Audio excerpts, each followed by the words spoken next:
Ladies and gentlemen, and fight fans around the world, this is All Access MMA.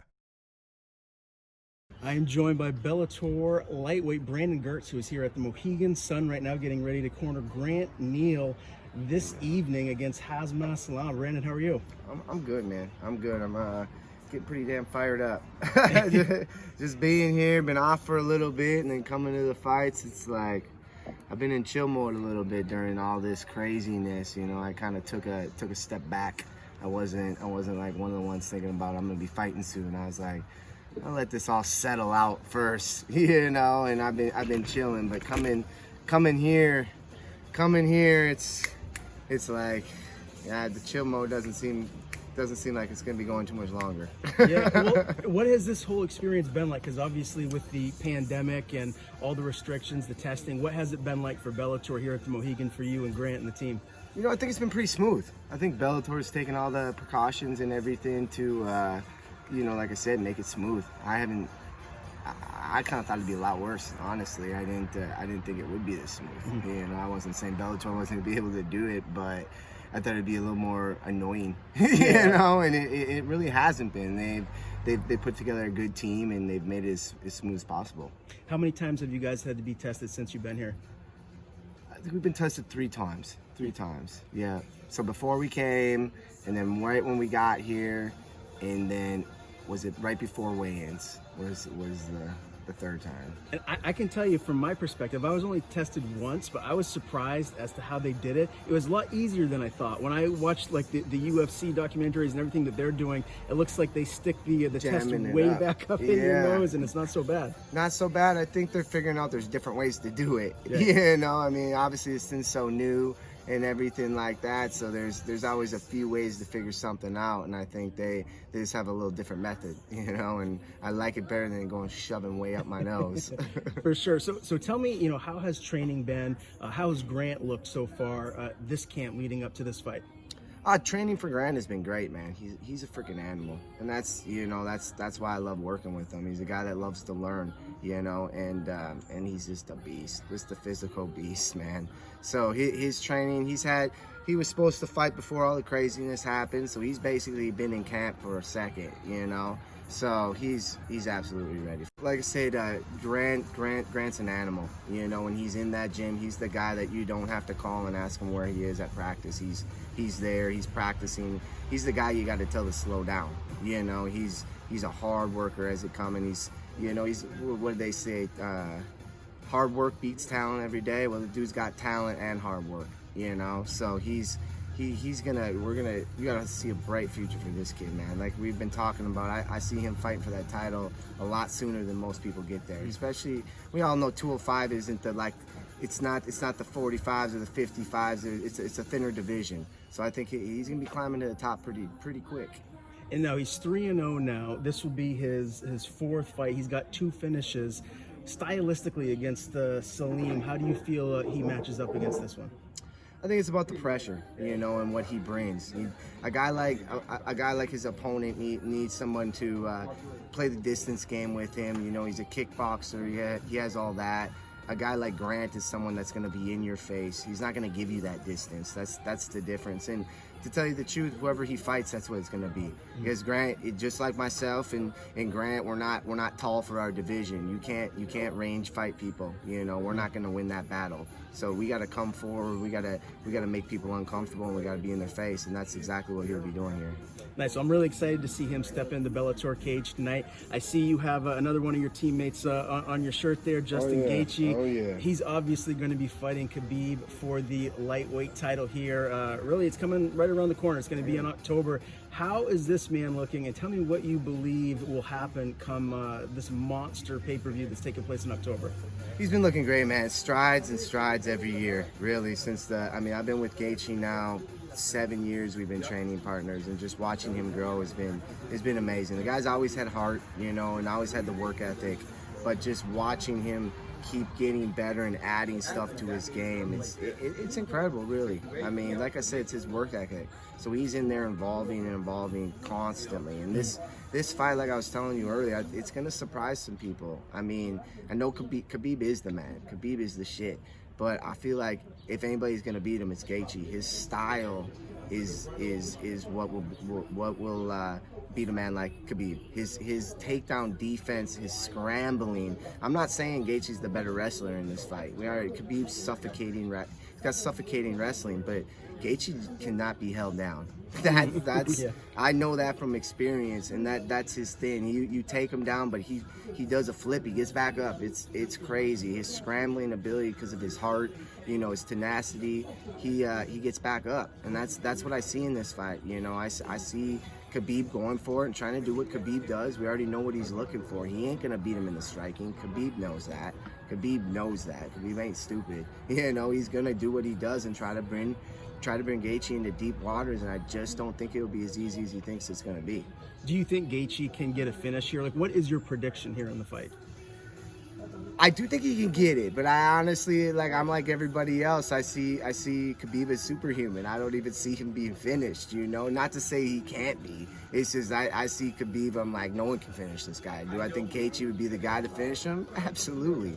Gaethje's got that power, that can knock anybody out. But I'm in the thing like everybody else. Like, I look at Khabib, I'm like, this dude can't be finished. That's what I'm in that same boat. I look at him, I'm like, no one, maybe Francis Ngannou might have a chance. He might have a chance, but I don't know about a finish, and it could come, but I just can't see it. It's just, I don't know if anybody can finish that man.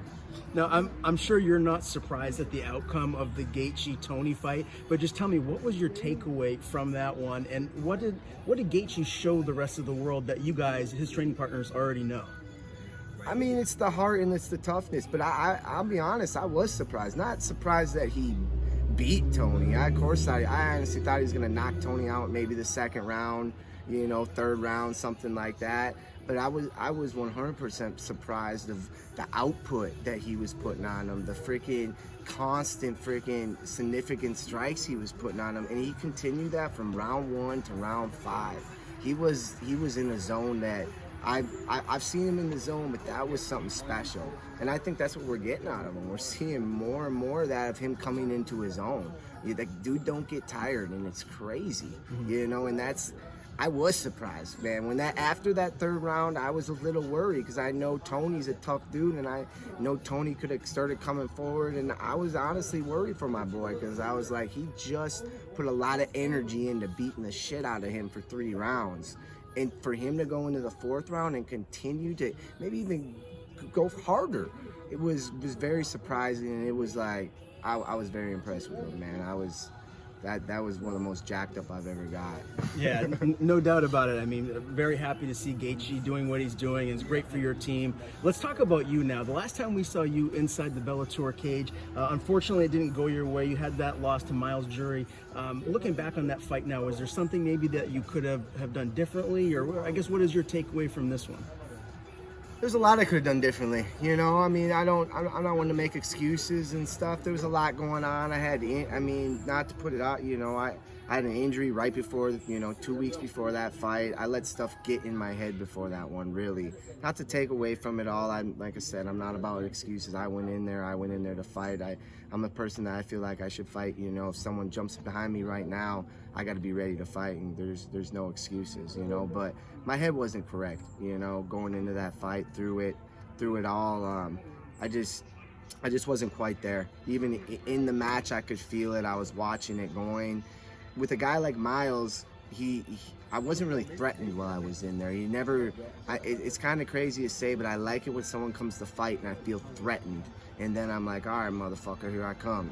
Like, you think you can do this. To Myles, he was just pointing, nothing hurt, nothing did nothing. He never made me think like, go Brandon, like fucking go. I never really had that in there. So I was kind of in this I remember even being in there thinking like, come on, you gotta do something here, and I just couldn't, I was kind of in that mud, and I don't know why. It was a weird thing. It was definitely this is that was definitely one of the most painful fights I've ever had. Just looking back at it after it, I mean, I barely watched it. I barely looked at anything from that week because, you know, I'm disappointed in myself. You know, I didn't let it all go, and I'm someone that feels like everything in life you need to go all the way, give it all you got. You know, champions, beasts, they don't hold back. You know, and I felt like I was holding back.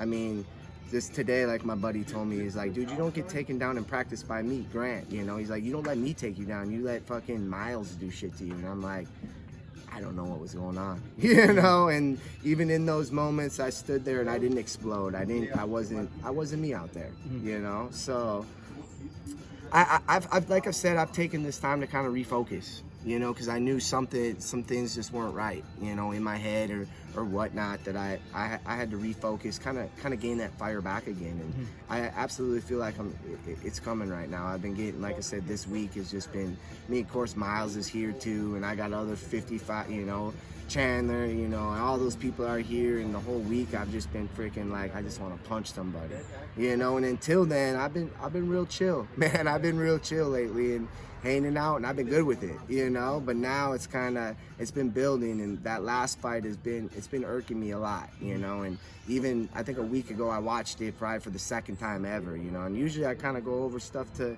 see what you did wrong, but I just couldn't bear to watch it, you know. I was like, what? It's like watching yourself, but who the hell is that dude? You know, I'm sitting there calling myself a pussy, you know, like what the fuck. So I took a lot from this fight, probably the most I ever, you know. And it's been building a fire. I'll tell you that. The next person we're looking for, I want to fight someone that wants to come and fight for this next fight. I want to go out there, and I'm always looking to put a show, but I want someone to come in there. I want someone to talk shit to me for once. Every time I come here, all these people are so damn respectful.